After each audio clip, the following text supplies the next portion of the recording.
Здравствуйте, товарищи, and welcome to Stalin's Coffee House. And it's been a while since I've done a video here, mainly because when I wanted to do one, I ended up going to a wedding, and then when I came back, I got sick, I got a sore throat, and I wanted to have, my vocal cords to be at 100% when I do one of these videos, mainly because I usually end up talking really, really fast, and sometimes I end up yelling and screaming and doing other things. So I decided that, I'd wait a little bit, but now I'm ready. And this one's going to be a little bit more of an angry video that I've got for you guys today. And I'll tell you what happened. Basically what happened is I was on this crazy website called YouTube, and I ended up searching right-wing talk shows.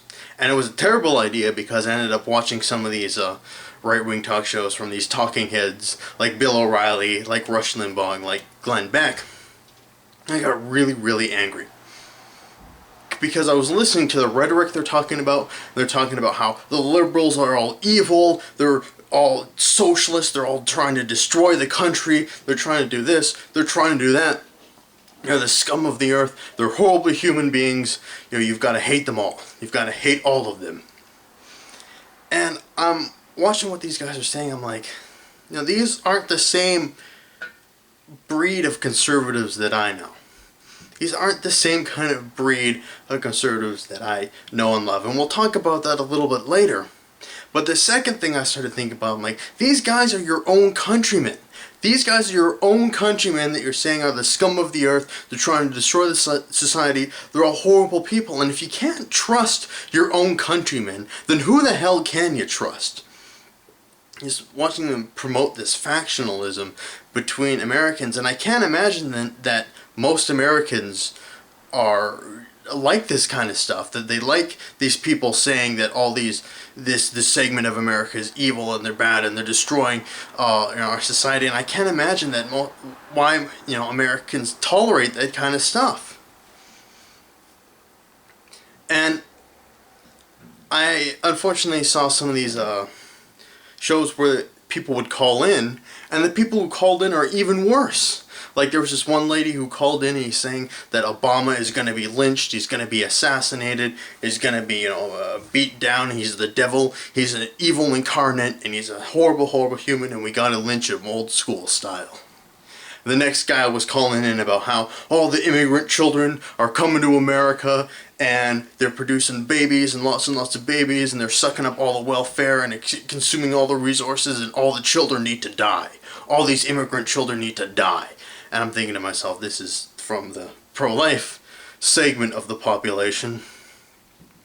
But I think the worst thing about these kind of guys is their hate speech. They just sit there and dehumanize a section of the population. They dehumanize all the people who don't agree with them, and then in their own kind of circle, in their own kind of audience, they promote this idea that you don't have to listen to anybody else. There's no other good ideas besides mine. No one else is out there preaching good ideas. You're always right all the time. I've got all the answers. No one else does. You don't need to listen to all these leftists, because that's all just leftist propaganda. And they don't know what they're talking about, and I'm the only one who's got all the answers. And that really promotes a stubborn, hate-filled kind of section of the people.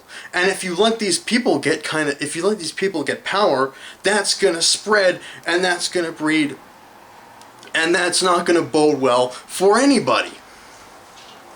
That's why I decided that neoconservatism is a plague.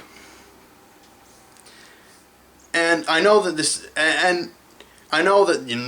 not everyone believes this, and I know it's a very small minority of Americans who actually kind of buy into this kind of stuff. But at the same time, it's really, really scary to think about it. It's really kind of frightening.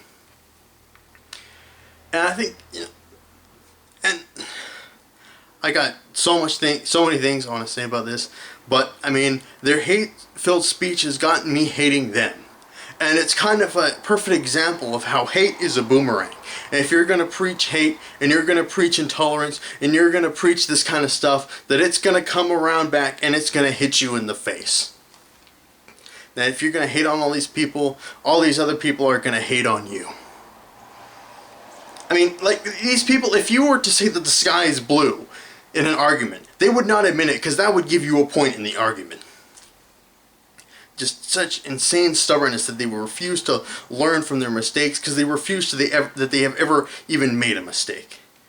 And that is really not good. And I think the thing that really pisses me off, that really bothers me, is that it's tarnishing the name of good conservatives. Because I know a lot of smart conservatives, and I know a lot of good people who call themselves conservatives and are really smart, and are really good people, and are really intelligent people. And I get along with them very, very well. And in my political philosophy video, I mentioned that I'm actually a fan of classic conservatism. That I'm a fan of the writings and the philosophies of guys like Edmund Burke. And if you didn't watch that video, I'll give you kind of a brief summary that the job of a classic conservative is to stand abreast history and to stand abreast society and say, no, stop. Let's not do that. Let's think about this. Because, above all, conservatives don't like change. They think that the structures and this society has been here for a while, and these structures have been here for a while. They must be good. They must be doing something, or else they wouldn't be here. We shouldn't change them. We shouldn't reform them. Things are good the way they are. And if change is going to happen, let it happen slowly. Let it happen gradually. Let it happen over time. And if there's someone who wants to do a lot of reforms and they want to do a lot of change, you know, the conservative's job is to say, no, let's stop, let's think about this. Is this really the best course of action? This thing has been here for a while. Let's not change it. Let's not reform it. Let's talk about this. And I think that kind of counterbalance is very, very important, and it's very, very necessary in a society. That's why I'm really a fan of classical conservatives, because it helps you wean out what's really the kind of good and bad ideas.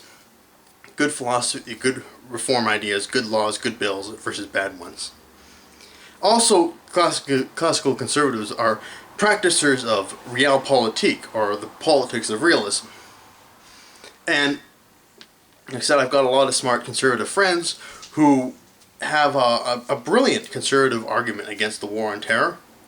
And the whole idea is that conservatives, like I said, are more realistic, quote-unquote, generalizing a little bit here, and liberals are a little bit more idealistic.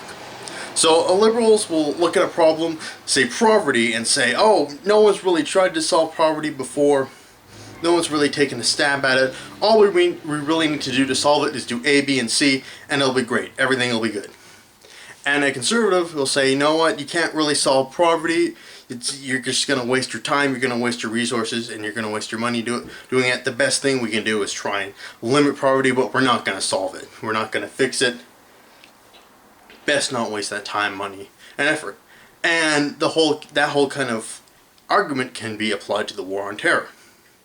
That terrorism is a big issue. We're not going to be, it's a big issue, not easily solved. You're not going to be able to solve it. And this idealistic idea that you're going to be able to solve the world's terrorism problem is foolish. You're just going to waste a lot of time, a lot of money, and a lot of resources doing this. You shouldn't do it. We should try and limit terrorism, but we're not going to solve it. So classical conservatives would actually be against the war on terror, but when you see these neoconservatives up there, that's all that they're spouting is how this is the right way to go. Rah rah rah. Let's crush these guys. Kind of sort of deal. And before I wrap things up, I just want to send a message to the Americans out there, and I want to ask you guys, are you tired of this kind of factionalism? Are you tired of these left and right talking points, this bipartisan politics? You just listen to the right scream at the left and scream about this and scream about that. Are you tired of that kind of rhetoric? Because I can't imagine that, most Americans are really fond of this kind of stuff. I can only imagine that most Americans really want to see a change in this kind of dynamic. They want to see American politics progress towards something that isn't really right, isn't really left, kind of something that is a kind of a cooperation between the two, and are really tired of the political climate of this sort of bipartisan politics era. So that's what I want to know from you guys. And this is going to be Joseph, he's one of Stalin, signing off for now, and I'll see you guys later.